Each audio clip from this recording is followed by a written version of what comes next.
2 years with Lilith already. Time flies. Let's roll the intro.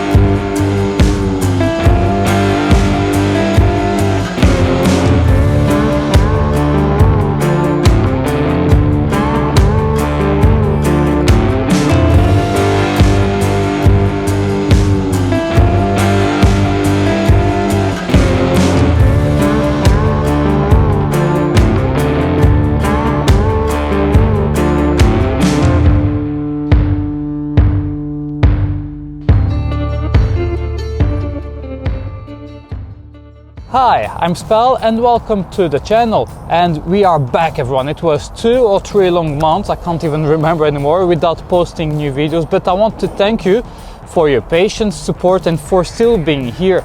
We did get some new subscribers, so thank you for joining the family. A quick update before we get into the video. I'm still doing a second job during the night, so time is still very limited to record videos, but thanks to some days with heavy snow we had in February, Amazon, yeah, that's where I work, during the night, had to shut down for a couple of days, so that allowed me time to work on the script for some videos. Because my time is still limited, some of the videos on Saturday will be motovlog style, or might be motovlog style, and others will be very short how-to style of video. That will ensure we stay in contact every weekend, but just like before, I will make sure it's relevant and not just a filler. Anyway, if you want to know why I'm subjecting myself to a night job, stay till the end of the video, that I will explain everything. Okay, let's get this show on the road, shall we? On the 19th of January, I celebrated 2 years with Lilith. 2 awesome years, I must say. With this video, I want to tell you about how the bike has performed so far, any issues, things that I'm enjoying on it, things I'm not enjoying, and what I had to do, if anything, to make it better.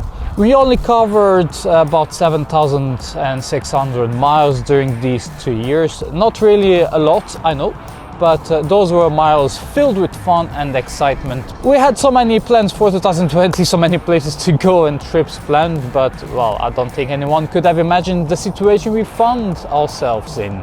And well, we are still in it, aren't we? Oh well. Anyway, so what to say about those 7,600 miles? Well, the main thing, I believe, is if you want a reliable bike, look no further. The Vulcan S has been extremely reliable. I haven't had a single problem. And remember, I ride all year round, rain or shine. Regardless the temperatures, the bike starts every single time without a glitch. Even when it has been set there for almost 2 weeks and the temperatures were close to minus 10 degrees, it hasn't missed a beat. And well, a hell of a thumbs up for that. Reliability, top notch. So I still feel the bike has the same issues I pointed out on this video here on top. Comfort is really not great and needs to be addressed, especially that horrible stock seat. So I changed the seat. I had the core motorcycle seat and now I'm testing the JN seat made in Portugal. It's basically the stock seat reworked with battered extra foam. Let me tell you, my friends, not only my arse is much more comfortable now, I can ride pretty much for about 4 hours straight without the need to stop. And because of the extra foam, it really helps smoothing out the ride on bumpy roads. And for the pillion, well, it just transforms the ride really. The pillion sits high on the bike and this thing is massive. Comfort is simply excellent. You could take it to the next level and get a new rear shock. I imagine that will make the bike ride much better, but between seat and suspension altogether, that can get pretty expensive. But if you really love this bike, that will make it even better. Oh, and I added the DHD floorboards that really helped with the comfort, especially on longer rides, as you can move your legs around.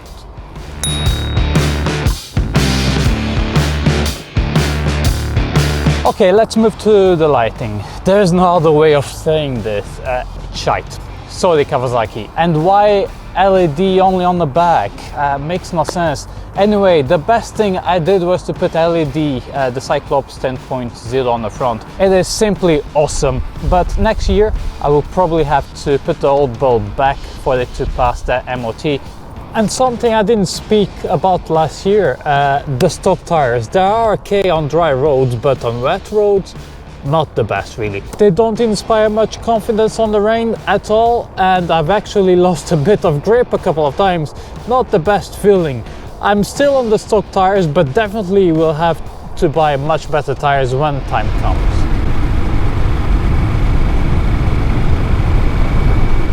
The sound, still bad. I thought that maybe it will grow on me, but yeah, not really. Quite the opposite actually. I'm craving the traditional deep rumble of a V-twin, and that's something I'll never get from this parallel twin. Yep, you can get an aftermarket exhaust that will actually sound very aggressive, an aggressive sports bike type of sound, so not really what I crave, but if that's where your taste lies, you actually have several options on the market. Wind protection on the bike is none. Well, just like I said before, it's a naked bike. And to be fair, I don't really like the look of it when you put a windscreen on it. It kind of looks out of place. I don't know, it's a matter of personal taste, I guess. The vibrations are still the same as last year. I was actually thinking about putting some puppy grips on it to attenuate some of it, but end up not doing it. I might do it this year, especially if we can go and do some longer trips. That will indeed add to the comfort and reduce fatigue. You get vibrations on all bikes, that's clear as water, but I find the type of vibrations on the Vulcan has to be very annoying. It really gets on my bones, you know. To be fair, on shorter rides it doesn't really affect me as much. It is more on long days on the saddle that it can be a bit annoying.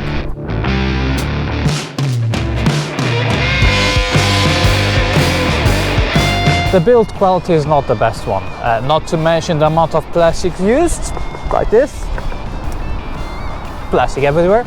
But after 2 years there are some rust spots here and there, which is disappointing and sad to see. I know I ride all year round and all that, but look through Facebook groups and you will see some very bad examples, even from people who only ride on perfect weather conditions. But it also seems like a common issue with lots of modern bikes, from Harley to Indian to Kawasaki and Yamaha. So the best thing to do is, I think, to use the SCF50 more often than what I already do.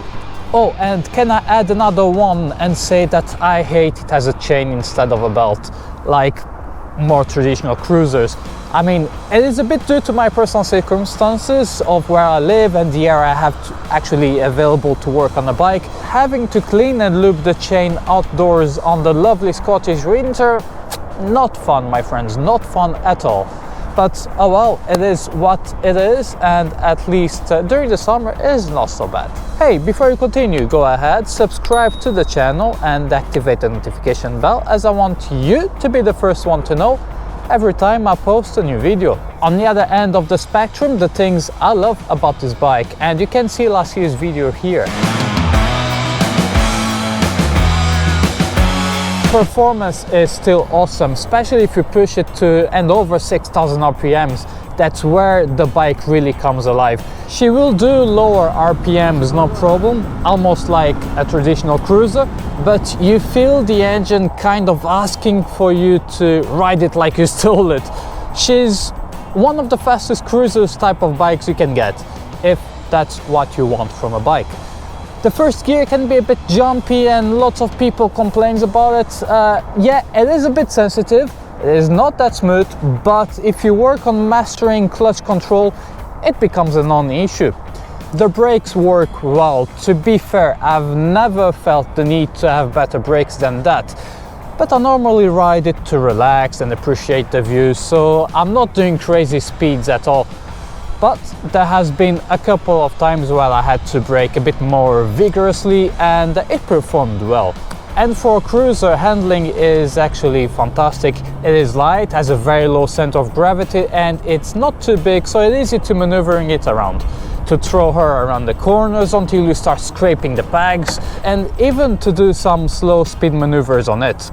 You can improve the handling even more by adapting the bike to your needs, changing the position of the pegs, of the handlebars, of the seat, with various ergo fit options available for the bike. The pegs and handlebar a bit closer to you, it is easier to handle, especially on low speeds.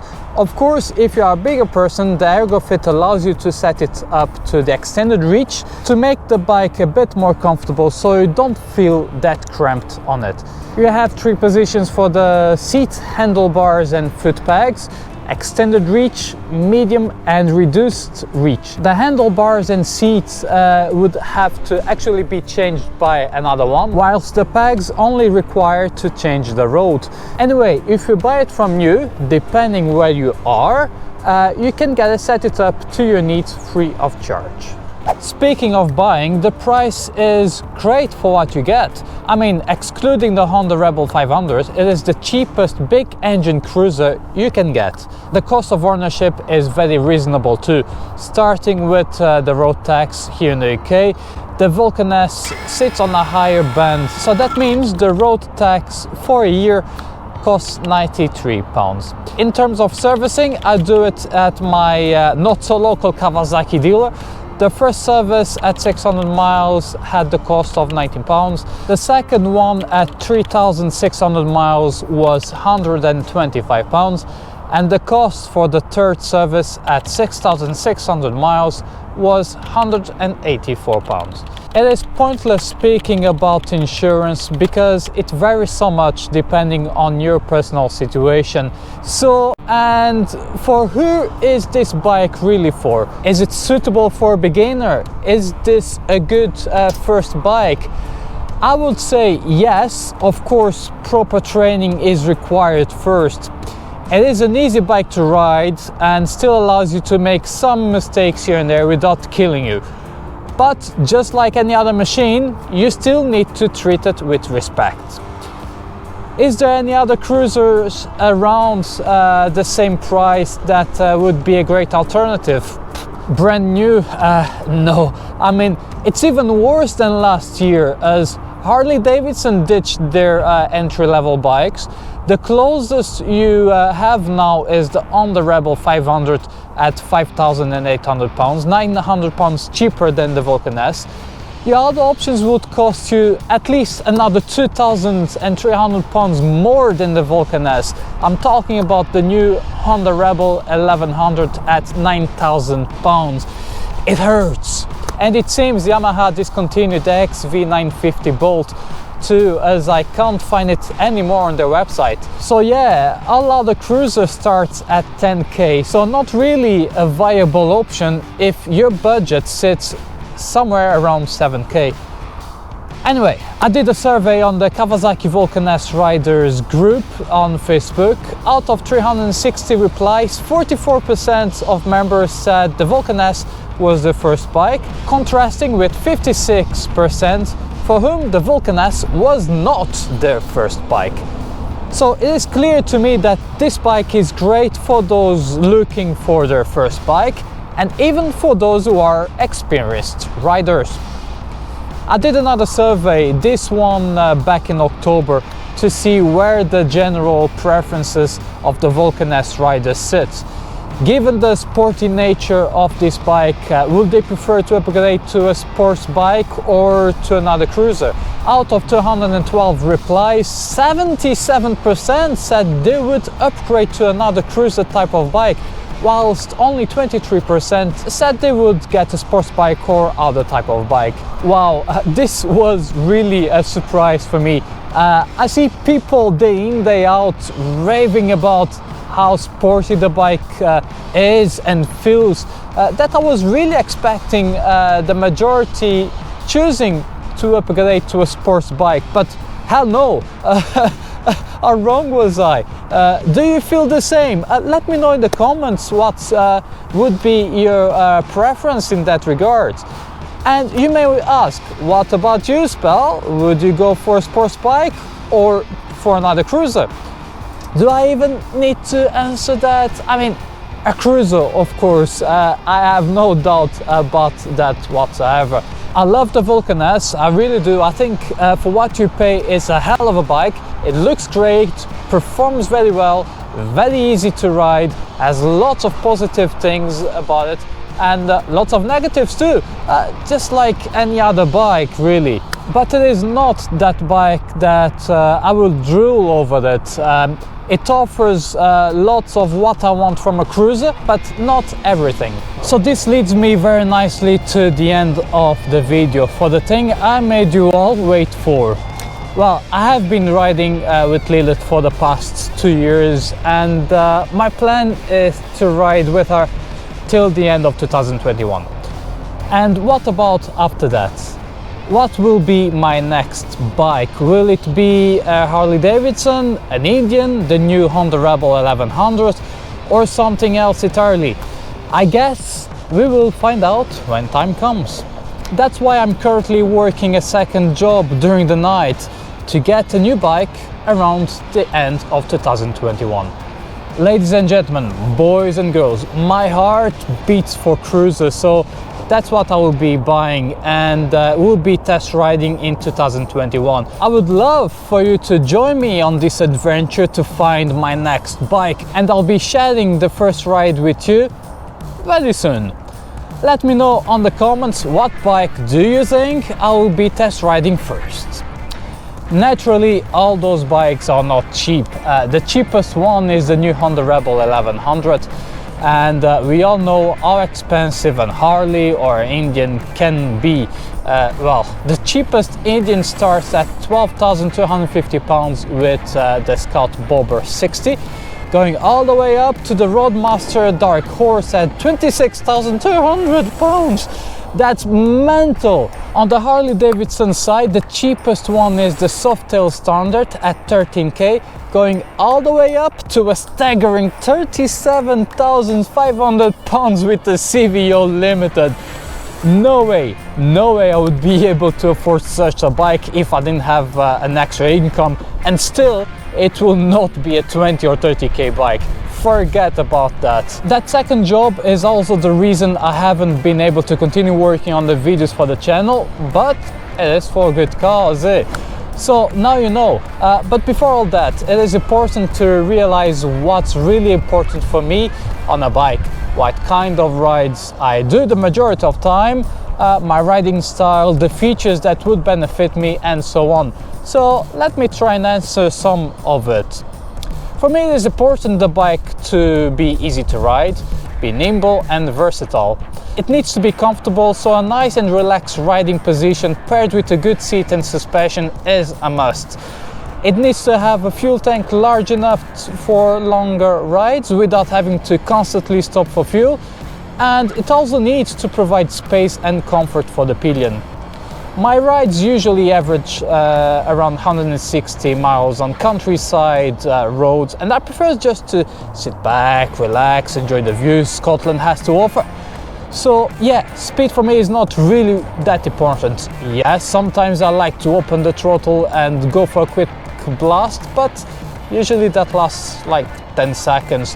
I try not to be on motorways and A roads for too long, but sometimes I have no other option. So it still needs to be a bike that can do motorway speeds without screaming its lungs out, and still have lots of juice left in case I want or need to overtake. I do also commute on a bike sometimes, so it needs to be a bike that enables me to do that easily.